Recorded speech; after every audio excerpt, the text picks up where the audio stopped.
Stay out of the way, older lady, and just celebrate Christmas there. It seems that after being invited to spend the Christmas vacation together, Margaret has been kicked out of the house.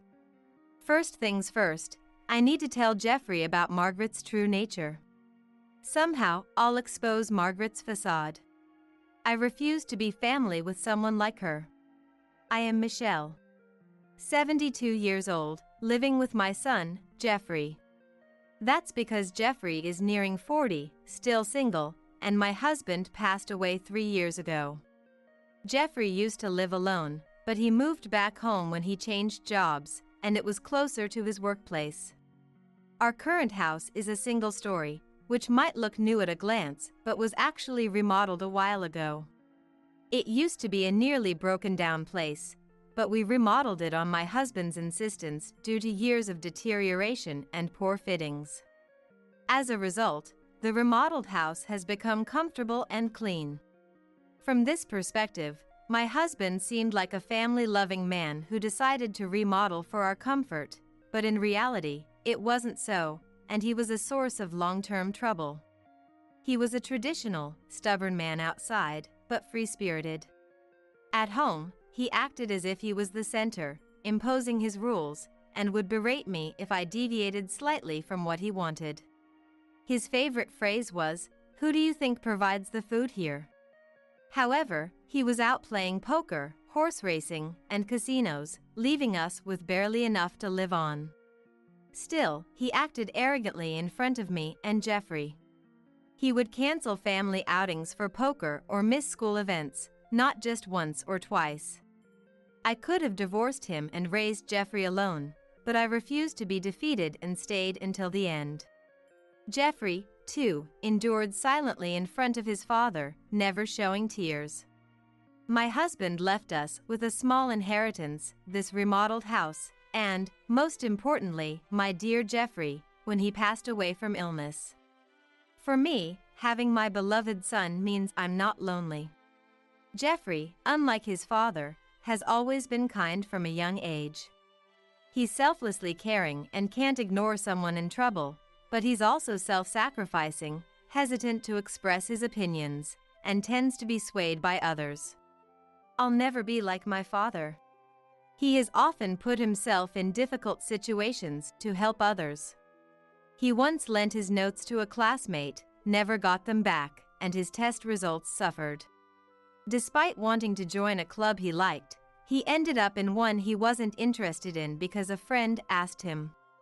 My friend said he wouldn't know anyone else in the club, so he asked me to join with him. Despite his selfless nature, I worry his excessive kindness might lead him into trouble someday. His current workplace has a good environment, but it's mostly male, with little talk about women. Now that my husband is gone, I'd be alone if Jeffrey marries. Though it would be lonely, I hoped he would meet a wonderful woman and start a family.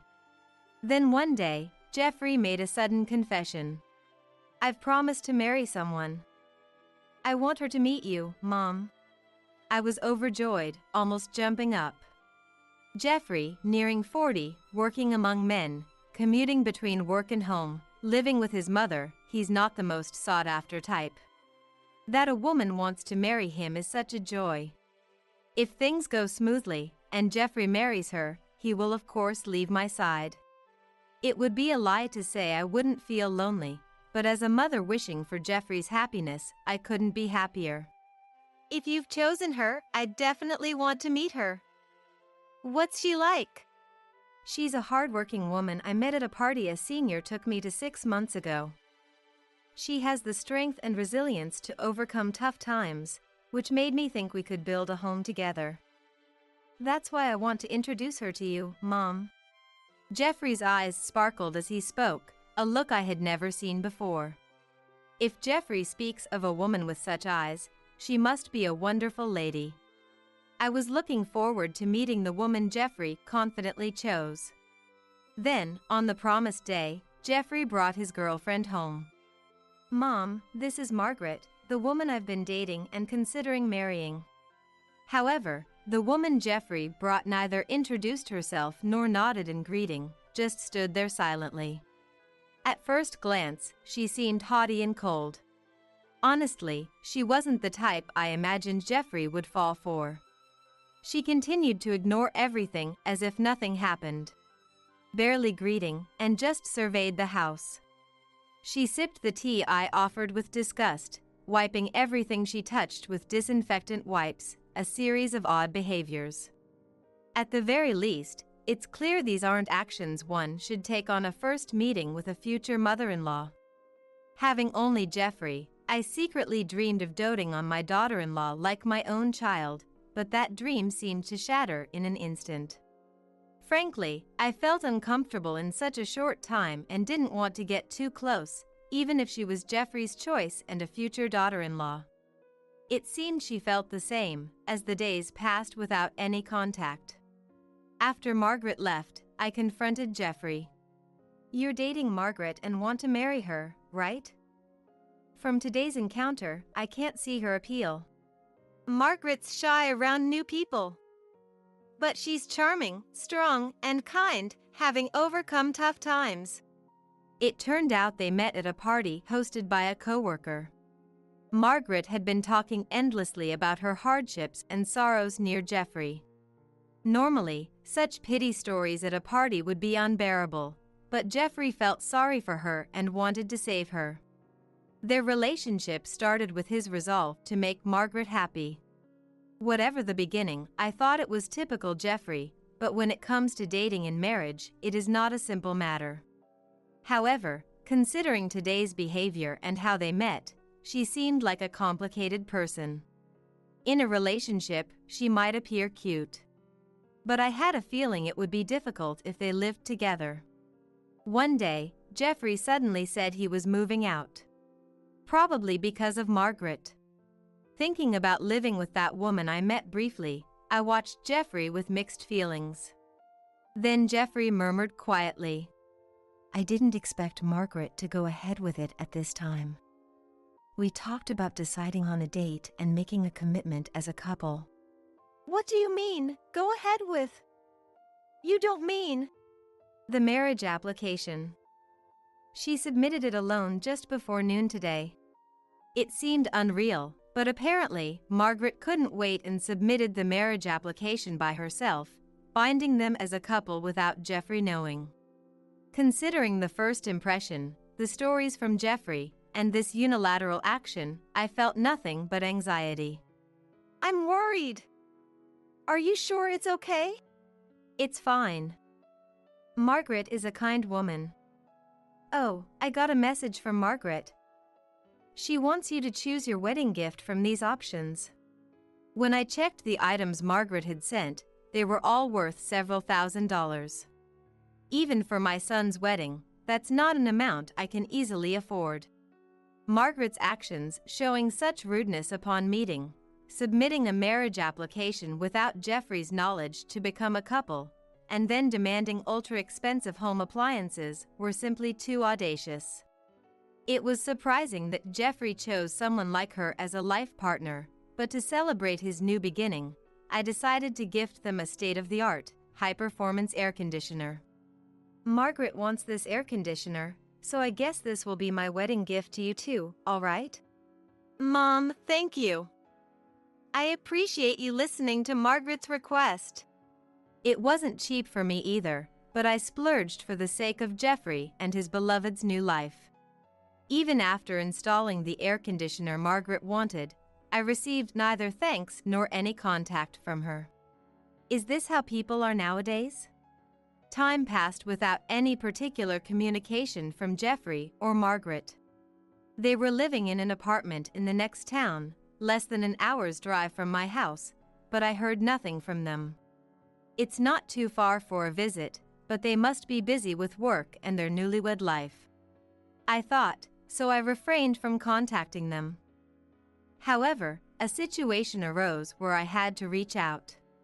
My brother, Jeffrey's uncle, had passed away. He was an uncle to Jeffrey, too, who had loved him when he was a little boy, although he was in contact with him less frequently now. Jeffrey was fond of him as a child, and I wanted him to attend the funeral, even if he couldn't make it to the wake. Having not spoken for a while, I wanted to hear his voice and called. But no matter how many times I called Jeffrey's mobile, it wouldn't connect. Even worse, when I tried the next day, I got a message saying the call couldn't be connected. It seemed like I was blocked. The kind Jeffrey, who always stayed in touch over small matters, blocking me. Hard to believe, but with no way to contact him and the funeral not waiting. It proceeded without the Jeffrey couple. Half a year later, Margaret suddenly contacted me. Michelle might be lonely this summer, and Jeffrey has a middle school reunion around the end of the year, so he wants to let loose. Can we spend Christmas vacation at your place? She brought up spending Christmas at my house, without mentioning the wedding gift or the blocked calls during the funeral. To her, maybe those incidents weren't a big deal. It seemed Margaret didn't even consider the possibility of me refusing. Despite my reservations about spending time under the same roof as Margaret, I agreed, hoping to see Jeffrey after so long. Sure, that's fine. I look forward to seeing you both. It's been a while. Then at Christmas, they visited my house. There was a slight discomfort with them around. They were always together. Not in a lovey-dovey or happy way, just together. Margaret followed Jeffrey even to the bathroom or when he needed to fetch something. At first, I thought she had business in the same direction, but it seemed not. It might sound harsh, but Margaret's gaze and movements suggested she was monitoring Jeffrey, ensuring he didn't do anything unusual. I was shocked when I caught a glimpse of Jeffrey's face as I stood up to serve tea. Jeffrey was looking down, avoiding eye contact with Margaret. I struggled to understand why they were in such a situation. But the reason for their behavior would become clear later. In the evening, Jeffrey left for his middle school reunion.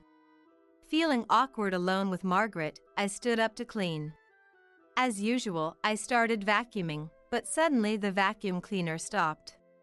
Why? It was working fine yesterday. At that moment, with a loud bang and a strong impact, I found myself knocked over. In the moment, I couldn't grasp what was happening, but I was kicked out into the garden along with the vacuum cleaner. Luckily, I was wearing thick socks, but with the snow outside, I'd freeze if I stayed there. Who would do this? A suspicious person? A burglar? As I tried to get up, I saw it was Margaret who had thrown out the vacuum cleaner and me. Older lady, celebrating Christmas out here suits you. What? Wait, Margaret, do you realize what you're doing? Shut up, older lady.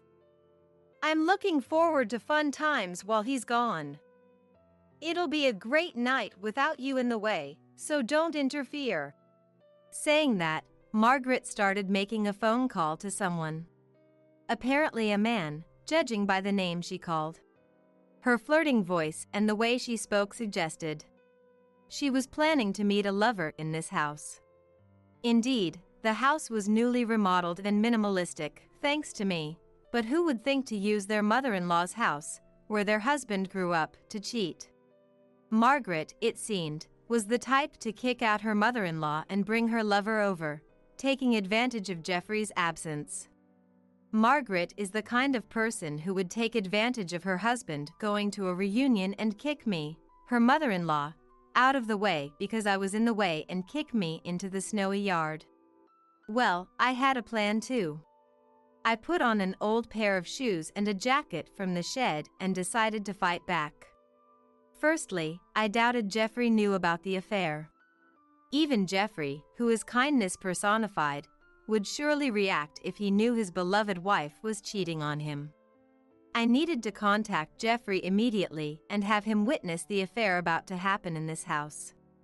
But since my calls were blocked on Jeffrey's mobile, I needed a different approach. That's when I thought of Jeffrey's childhood friend.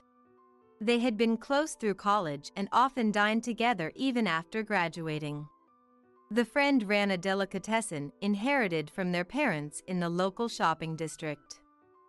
I headed there, desperately hoping for some information. At the delicatessen, I found his parents, who said he might be at a reunion at a pub in the same shopping district. I rushed to the pub, and luckily, I headed to the pub with the anecdote that it was a small pub and that Jeffrey would be easily recognizable if he was there. I caught Jeffrey returning from a convenience store. Good timing. Margaret kicked me out of the house. She's planning to spend time with some man there. I heard her talking on the phone. Do you know anything about this? What? Margaret cheating? No way! Jeffrey immediately left the reunion and headed to my house. I wanted to go too, but he said it was too dangerous since we didn't know who the man was and asked me to stay away. I hid in a nearby business hotel, leaving the matter between Jeffrey and his wife to him. The next day, when I returned home, I found Margaret beaten up in the garden, naked. Older lady, don't you care to help your daughter-in-law? I can't even get into the house. How did you raise your son? I couldn't believe the gentle Jeffrey would beat his wife to such an extent and leave her in the garden. Entering the house, I found Jeffrey drinking coffee. Margaret is naked in the garden. What happened? I don't know. She was arguing with her lover last night, so maybe that's it? She's going to be nothing to me now, so it's not my business. While I took refuge in the business hotel, Jeffrey had confronted Margaret and her lover at the scene of their affair. Thinking it might serve as evidence, he took photos of the lover's face and even recorded the encounter. I was impressed by his calmness in such a bizarre situation. From the recording, it seemed the lover, not expecting Jeffrey's return, lashed out at Margaret in anger. The recording also captured the lover stripping Margaret of her expensive-looking branded clothes, apparently intending to sell them. After the lover left, it was Jeffrey who stopped Margaret from re-entering the house. I think you understand from the recording, Margaret isn't repentant. She married me for money and convenience, and she keeps saying her lover is her #1 priority. I have to step out for a bit, so I'll leave Margaret's matter to you, Mom. Leave it to me? What do you mean? I didn't want such a person in my house, so I didn't let her in. If Mom wants to let her in, I won't stop you. With that, Jeffrey left. As far as I was concerned, my daughter-in-law had been awful to me. And now she had gotten her just desserts. I felt no obligation to help her for no reason and decided to leave her as she was.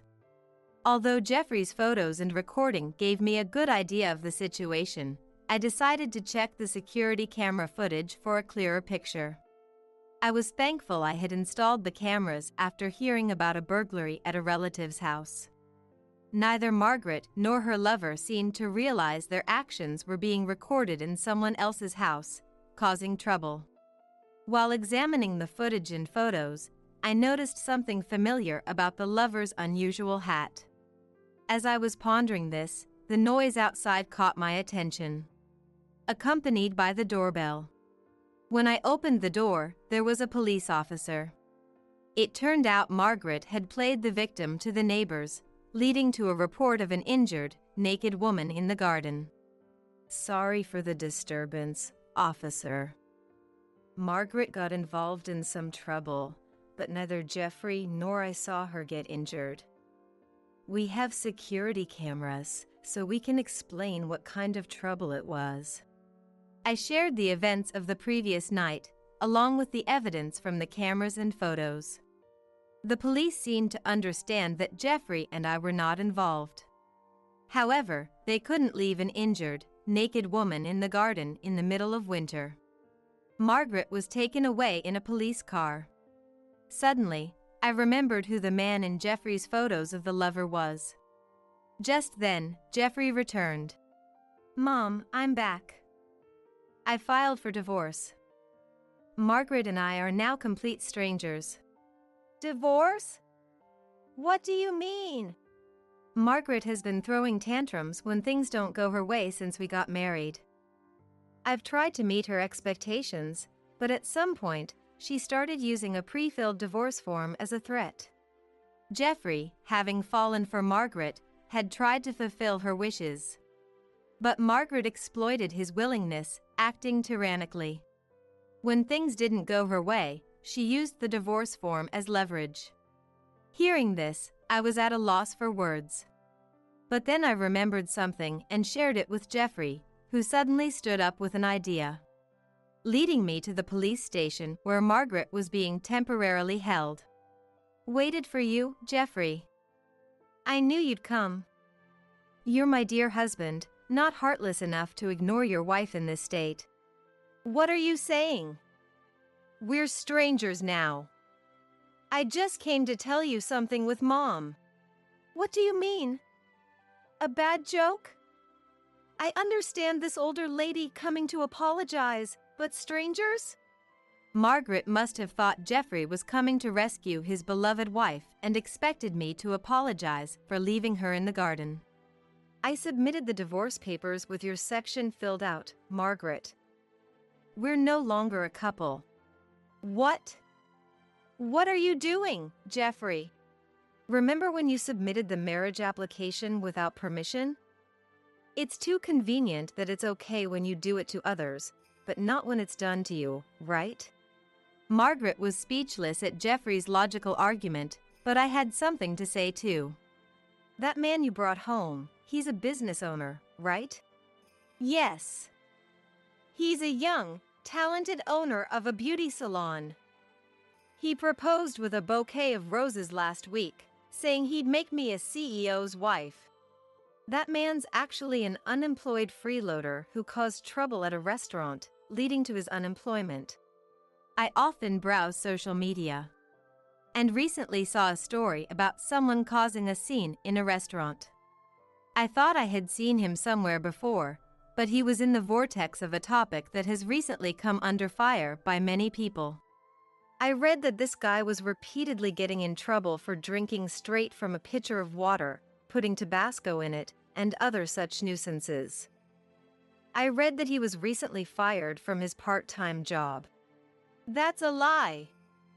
His profile had a long list of accomplishments. He wouldn't do such things. Well, regardless, my house has a lot of damage from his tantrum. I could file a report for the nuisance. Margaret, convinced she'd become a CEO's wife, was in for more shocks. In order to push Margaret to the edge, we decided to fold in even more. Also, one of your company's executives is a longtime friend of mine. What? You told my workplace about the affair. I didn't reveal the affair. I just discussed your relationship history with Jeffrey. Any problem with that? It's better not to do things you'd be embarrassed to be seen doing. Shocked by the cascade of revelations, Margaret turned pale. Leaving her behind, I exited the police station. Later, Margaret's mistreatment of me and her affair led to her divorce becoming public at her workplace. She was a long-time employee due for a promotion. But her actions caused her to lose that opportunity. Her terrible behavior led to her being transferred to another region, where everyone knew about her worst ending due to her infidelity. Why is everyone avoiding me? I was just in a pure romance with a talented CEO. Are they jealous of me, who could have been a CEO's wife? Tell that friend of yours on the board to stop this stupid workplace bullying. You think you're being ostracized and bullied just because you're out of place after being transferred? That's a naive way of thinking. There's nothing I can do about it. Sorry. Eventually, Margaret had nowhere to belong at work and ended up resigning. And worse, she became homeless. How can you leave me, your ex-daughter-in-law, without a home in the winter? Isn't it heartless to have a woman shiver outside? What are you saying? Who kicked Mom out into the snow-covered garden? You're only thinking of yourself. Your words and actions don't match. The apartment where Jeffrey and Margaret lived was a company housing for married employees, so Margaret was evicted due to the divorce. Despite this, Margaret, not giving up, repeatedly harassed Jeffrey. You're there, aren't you? How can you not help your wife in trouble? Don't you have any kindness? You expect kindness from others while ignoring your own actions? But I guess explaining this is useless. Not satisfied with harassing Jeffrey, Margaret also came to my place, even following me to the supermarket. Can you leave your daughter-in-law in this situation? Would you do the same to your son? Your son abandoned his troubled wife. Abandoned? Troubled daughter-in-law? You brought this upon yourself. Remember your actions? I don't consider you a daughter-in-law. Each time, the security system activated or bystanders called the police, making Margaret known as a troublemaker in town. Exhausted by her persistence, Jeffrey and I consulted the police and obtained a restraining order. Margaret, looking for a new target, started attending matchmaking parties, but with no money, job, or proper appearance. She was turned away at the door, becoming infamous as a party crasher. Finally, Margaret's assaults stopped, and we live in peace. Mom, I was out of my mind back then. Margaret cut me off from home, screamed at me all day. I've finally come to my senses. I'm so sorry. Jeffrey and I are living together again. Whether Jeffrey remarries or stays with me, I'm happy as long as he shows true kindness to others. My husband Curtis looked at me and snapped. A hospital stay just for an ulcer? It's not that serious of a disease. You're making too much of a big deal out of it. It seemed like he wasn't worried at all. It's because you pushed her too hard, Ashley said, making him uncomfortable, so he declared, I'll go buy something to drink, and left the room. After a while, Curtis came back looking very anxious. You have only a year left to live, he said solemnly. What? I was surprised, wondering if there had been some explanation from the doctor that I was unaware of. No, I just overheard your parents talking outside. I was going to greet them, but then I heard something like that. I wondered what my parents were talking about. As we sat in silence, Ashley suddenly burst into laughter. Pfft. Ha ha ha. Wondering what was going on, we both looked at Ashley. Then she turned to Curtis and dropped a bombshell. What are you talking about? Isn't that about your mistress and not Mom? The air froze. Dad, we know everything. Hey Stella, isn't breakfast ready yet? As usual, Curtis called out to me. I was in the kitchen, preparing breakfast. It'll be ready soon, I answered while setting up the corn soup and bread on the table. I told you I have a meeting this morning. I have preparations to make. Hurry up. I placed the omelet on a plate in front of Curtis, who started eating without a prayer.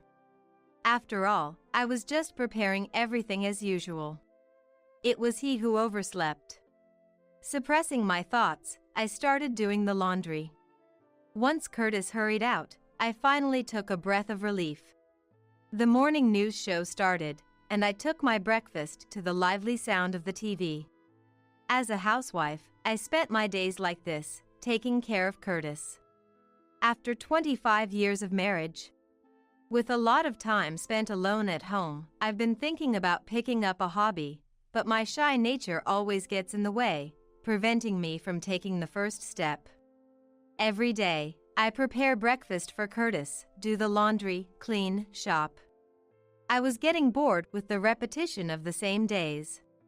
I've thought about going to work, but I've been frail since I was young, and after giving birth to our daughter Ashley, I became even more prone to illness, so that was not an option. Will my life just end without anything changing? As I was thinking this, the doorbell rang. The sound of the front door unlocking was heard, and Ashley entered. "Mom, are you here?" she said, opening the door to the living room. "Welcome back." Ashley sometimes comes back like this to check on me. When I'm not feeling well, she even helps with the housework. She's such a capable daughter.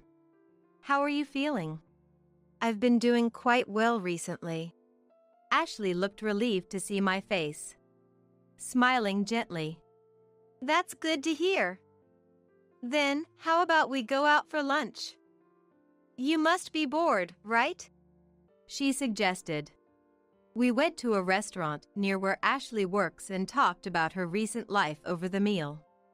These moments were a happy time for me, and also a break from the monotony of my daily life. After finishing our grocery shopping for dinner and returning home, Ashley set down the bags she was carrying and quickly went back to her own place. When I asked if she didn't want to see Curtis, "Dad's probably fine," she simply replied. Indeed, Curtis, at 48, still looked young for his age. He would work out at the gym after work, and lately, he even started caring about his looks, keeping his body fit and his skin lively. He always had high self-esteem, saying, "I don't want to become someone who gives up just because they're getting older." Compared to Curtis, I feel like an old woman, overshadowed by him and treated coldly. After Ashley left, a flyer on the table caught my eye. It was something that had been put in the mailbox. The flyer featured a beautiful woman. It seemed to be for a yoga class being held nearby, taught by an active model, offering reasonable prices for people of all ages. I wonder if I could manage yoga, given my frail health. But I found myself making excuses and tucked the flyer away between the pages of a newspaper. Looking at the clock, it was almost 5 p.m. I must start preparing dinner soon. If Curtis comes home and dinner isn't ready, he'll yell at me again. Since he was in a bad mood from the morning, I planned to make his favorite dishes. And so, I found myself preparing dinner for Curtis again, as usual. Around 7 p.m., Curtis came home. I immediately started preparing the shower. Curtis prefers to shower before dinner. While waiting for the shower to be ready, Curtis was drinking a can of beer and reading the newspaper in the living room. "Wow! Isn't she a beauty?" I was startled by his sudden outburst, only to realize he was looking at the yoga class flyer I had tucked in. Huh. A model and yoga instructor, huh. It's close to our house too. Hey, why don't you give it a try? He said, looking at me with a sarcastic tone. "An old woman like me going there would just be a nuisance." I brushed it off lightly, but he sighed. "You always say that. Try to take care of your body a little." It seemed he was also tired of my negative thinking. "You used to be good in your younger days, but you're becoming more of an old woman day by day." He left those words behind and headed to the bathroom. When did I start to feel so miserable? It had become so routine that I seemed to have become numb to it. But even so, I can't go back to my younger days. I knew all too well that the reason I never took action was none other than myself. Envious of the radiant smile of the woman on the yoga class flyer, I felt like I was living in a world far removed from blaming someone or something else. On his next day off, Curtis left with the yoga class flyer. "Are men allowed to go there too?" It was a class held at a young woman's home. Wondering if that was really okay, I asked. "It says here people of all ages and genders. So it should be fine. I'm just going to observe. If it's not okay, I'll come right back." He left the house cheerfully, leaving me behind. I wish he had taken me with him. Even though I had chosen not to go, I found myself blaming others again. Fed up with myself, I decided to go for a walk for a change of scenery. I wondered if I could catch a glimpse of what the yoga class was like, even if from outside. It was a sunny Saturday afternoon, perfect for a walk. I walked at my own pace. Eventually, I reached the neighboring town where the yoga class was. I didn't remember the address from the flyer, but I had a rough map in my head. And so, I walked looking for the yoga studio sign. Yoga.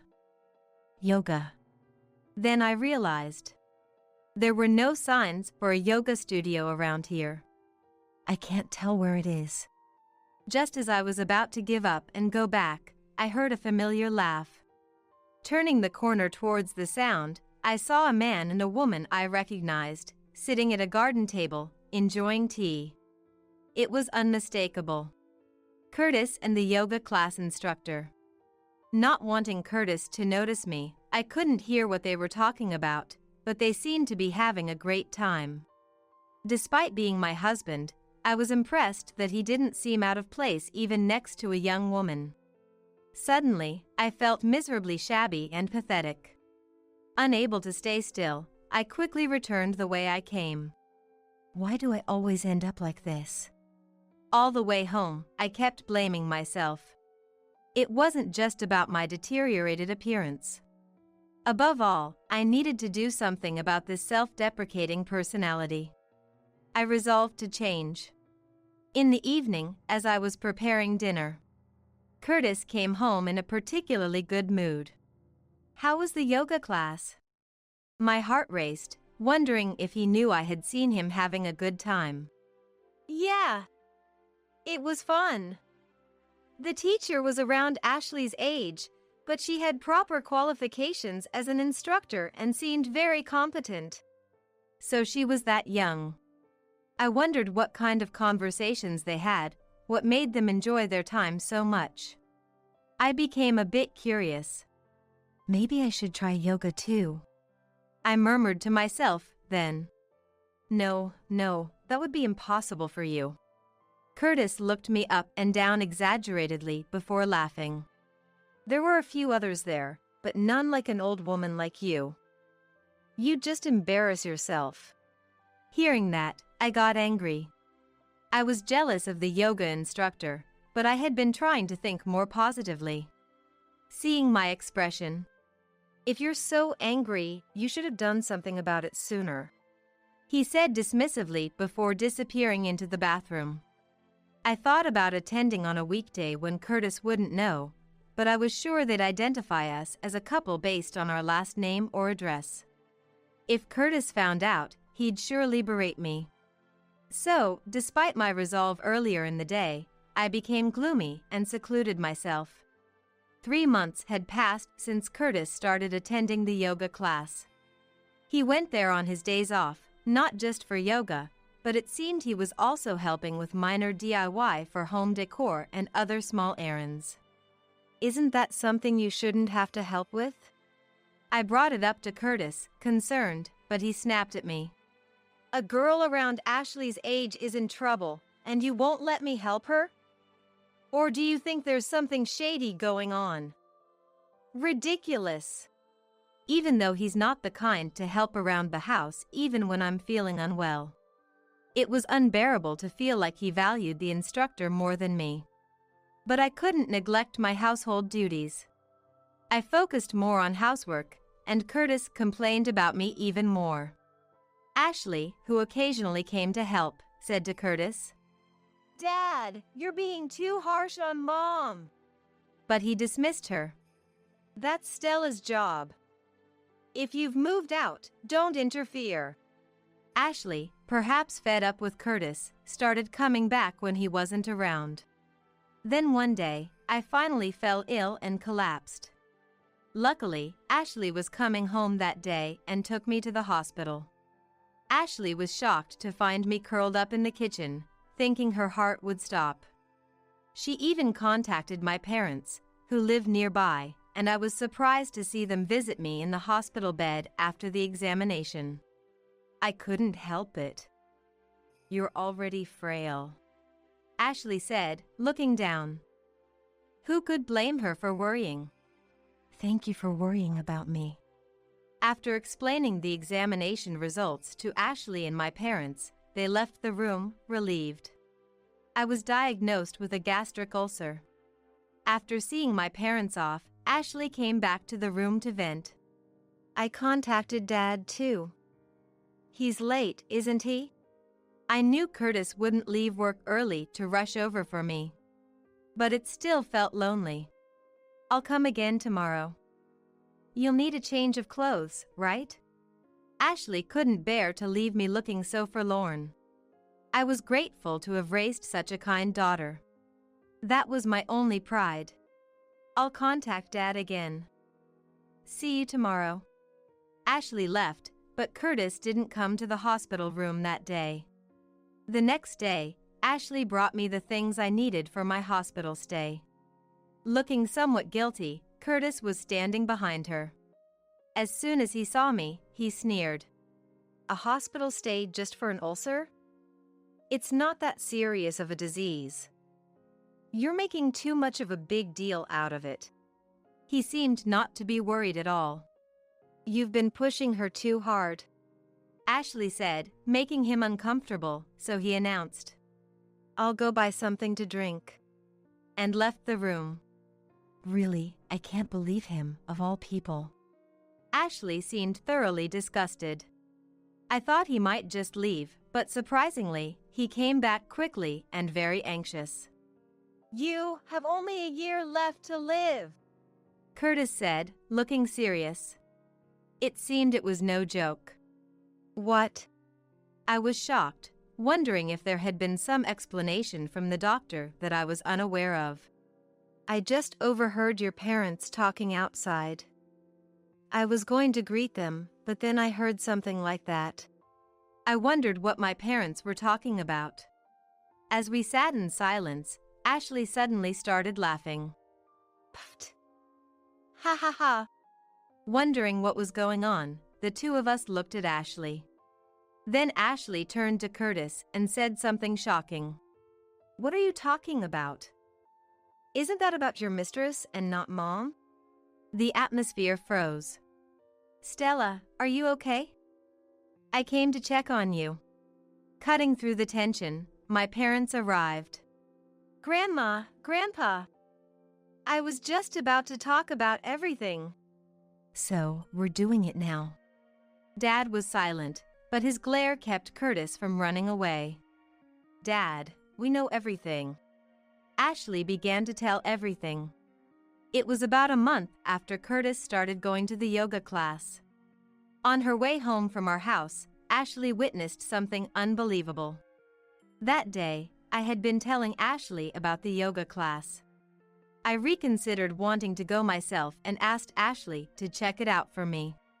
I asked her to go and ask if it was really a kind of place that would make me feel out of place, like Curtis said.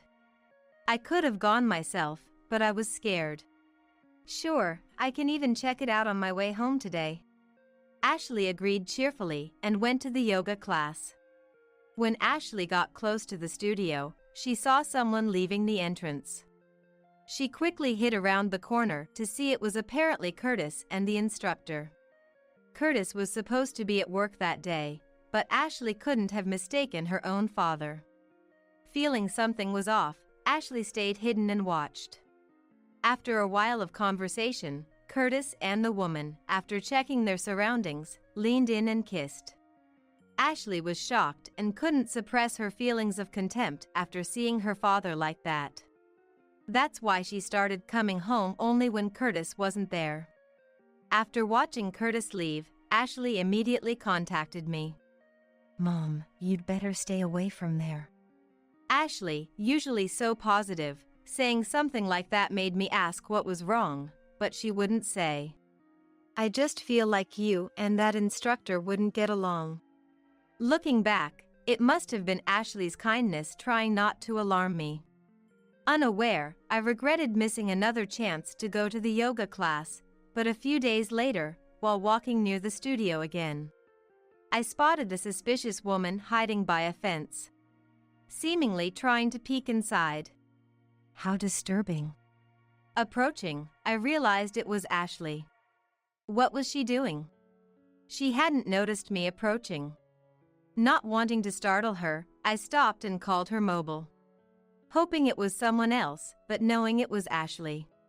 My wish shattered when she noticed the call from me and walked away from the studio to answer. Hello, Ashley? What are you doing there? I asked, sighing. Surprised, Ashley looked around and saw me.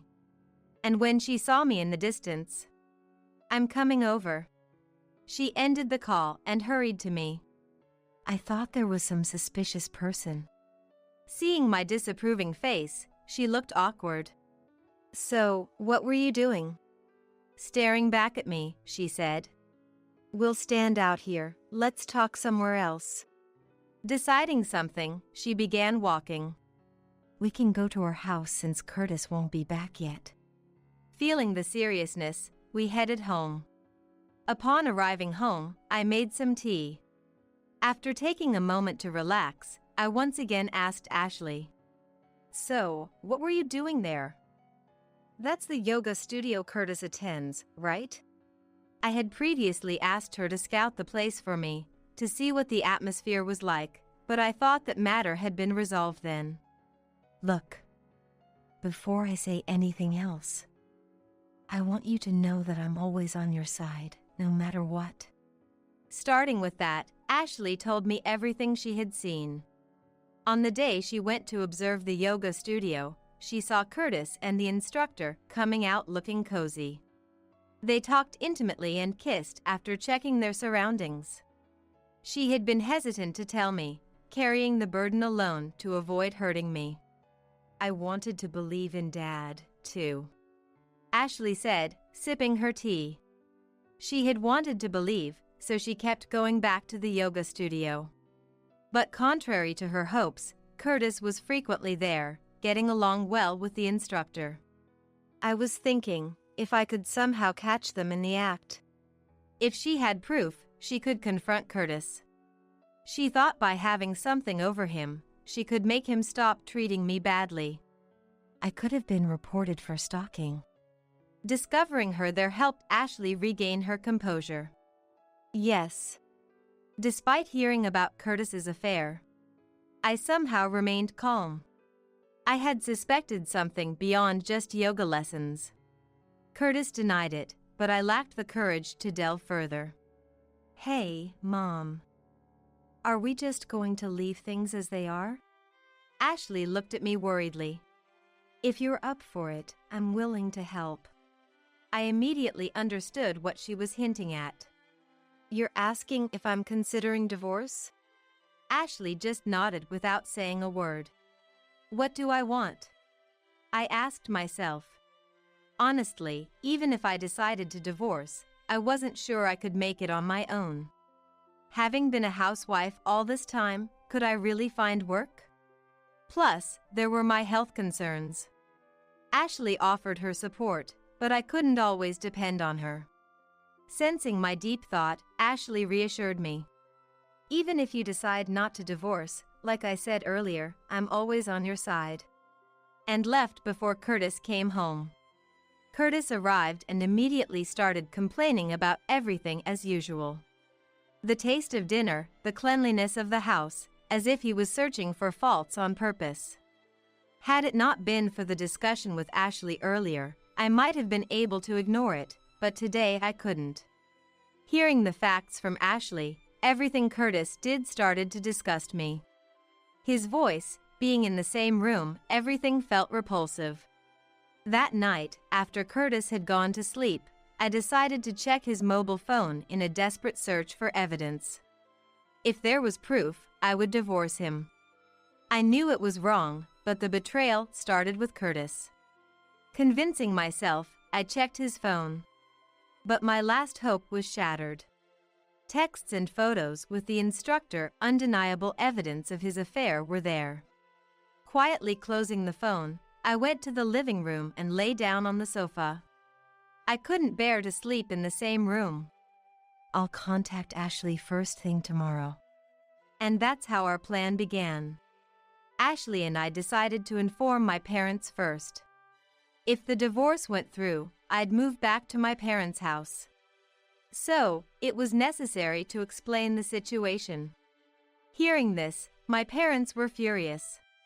After discussing it as a group, we decided to act at the moment that would make the yoga instructor the happiest. During her surveillance, Ashley found out the instructor apparently had another man. I'll attend the yoga class and gather information. Saying that, Ashley started attending the yoga class and got closer to Curtis's mistress, Hilda. It turned out, just as Ashley had guessed, Hilda was engaged and planning to get married in a year. We'll target that time to demand alimony in the divorce trial. Ashley was oddly enthusiastic, but I felt heavy-hearted. I was anxious about whether I could let Curtis be free for so long and act as if everything was normal. Even now, just living in the same house made me feel sick. My anxiety and the stress of living with Curtis culminated in me developing a gastric ulcer. After telling me all that had happened, honestly, I didn't realize you were under so much stress. I'm sorry, Ashley said. When I was taken to the hospital, she discussed with my parents and decided to change the plan to immediate divorce and claim alimony. Hearing Ashley's story, Curtis just hung his head in silence. The 1 year left you heard about was referring to your mistress Hilda's modeling career. Ashley spoke coldly and formally to Curtis. There's no need for such drastic measures. A normal divorce would suffice. Don't destroy someone's happiness like that. Hearing Curtis prioritize Hilda's happiness over our divorce, I felt an anger like never before. Before Ashley could retort, I confronted Curtis. The one who has been destroying my happiness talks now. Curtis looked at me as if bitten by his own dog. After all the exploitation, not caring about my health, but worrying about another woman, it's disgusting. I had never known I could despise someone so much. It was the first time I realized that I had such feelings inside me. Disgusting, you say? You don't have the right to talk back to me. My negative emotions were overflowing. Ashley tried to intervene, but she seemed bewildered by my anger. Just as I was about to lash out at Curtis again, Mom intervened softly. That's enough, Stella. Her voice was gentle and comforting. A voice I'd known since childhood. I snapped back to reality. After a moment of silence, Mom calmly addressed Curtis. Curtis. I've heard the situation from both Ashley and Stella, but I haven't heard it from you. Curtis looked uncomfortable. If you have any justification, we're listening. Her voice, different from when she scolded me earlier, now carried a chill. I don't have any excuses. Curtis stammered. So, you admit everything is true? Seemingly accepting his fate, Curtis defiantly admitted. Yes. I love Hilda, not Stella. I can't help it. Stella no longer attracts me. That's terrible. Ashley muttered. Terrible, you say? Which is worse? I thought Hilda and I loved each other. But to think, Hilda had another man. It seemed Curtis didn't know about Hilda's fiancé. He trembled, fighting back tears. Do you understand what you're saying? Mom confronted Curtis. After making Stella feel the same way, how dare you feel sorry for yourself only? Curtis looked down, unable to raise his face. Ashley and Mom spoke for me, but I felt nothing for Curtis anymore. I just wanted to be away from him. That was my only wish. With the divorce, we'll also be claiming alimony from you and Hilda, so please leave for today. I told Curtis formally. He stood up weakly, avoided our gazes, and left the hospital room. I cried over the wasted time I had spent with such a man. After being discharged, Ashley and I went to Hilda's yoga studio. It was under the guise of Ashley canceling her membership, but we intended to tell Hilda everything. However, just as we were about to start, Curtis barged in. As we stood dumbfounded, Curtis snatched Hilda's mobile phone from her resisting hands and called her fiancé. In a fit of desperation, Curtis exposed everything to the fiancé and laughed maniacally. After fiddling with Hilda's phone, he threw it at her and left, making deliberate noise with his steps. As Hilda sat on the floor, I told her, "That was my husband. Why has it come to this?" Hilda looked up at me with surprise, but retorted, "That man approached me. If you're his wife, you should at least teach your husband some manners." "I'm getting divorced, and we have all the evidence of the affair," Ashley countered with equal fervor. "Whatever you think, we will be claiming alimony in the divorce trial." Realizing talking here wouldn't make Hilda admit anything, I decided to leave her house with Ashley. Later, Hilda tried to make excuses to her fiancé, but since Curtis had exposed irrefutable photos and messages, her engagement was called off. Furthermore, since Hilda's fiancé was the owner of the entertainment agency she belonged to, she ended up being blacklisted from modeling work. Of course, her yoga studio, financed by her fiancé, was closed down soon after. This story was briefly mentioned in gossip magazines, so whether it was entirely true or not is uncertain. However, a for-lease sign was definitely posted on the yoga studio's house. Faced with undeniable evidence, Curtis and Hilda couldn't resist and had to comply with the compensation claim. After the divorce, I stayed at my parents' house for a while, but moved due to harassment from Curtis and Hilda. Both Curtis and Hilda probably thought they could handle the situation at first, but eventually fell apart. Chased by the alimony payments, Curtis lost his money for gym and beauty treatments, his appearance deteriorated, yet he still made advances on young women at work and ended up being sued. He was fired from his job and even in his new job was relegated to a menial position, spending his days alone organizing documents and supplies. He blamed me for his downfall, claiming it was all because I discovered the affair and filed for divorce. As seen in the tabloids, Hilda, after being abandoned by her fiancé, was sued for the yoga studio's business expenses and chased by debt. She blamed me for her misfortune. My parents quickly sold their house and bought a condominium where the four of us could live together. The condominium has excellent security, so we no longer need to fear harassment from Curtis and Hilda. Feeling it pathetic to rely solely on Ashley's income and my parents' pensions, I learned to use a computer from Ashley and started working from home. I'm surprised to find I had such a talent. Today, I'm writing a column about life's battles. My life might have been an uneventful housewife's, but this divorce saga is sure to attract attention. While adding a bit of color to the story, I type the words. My face is wrapped in a gentle smile.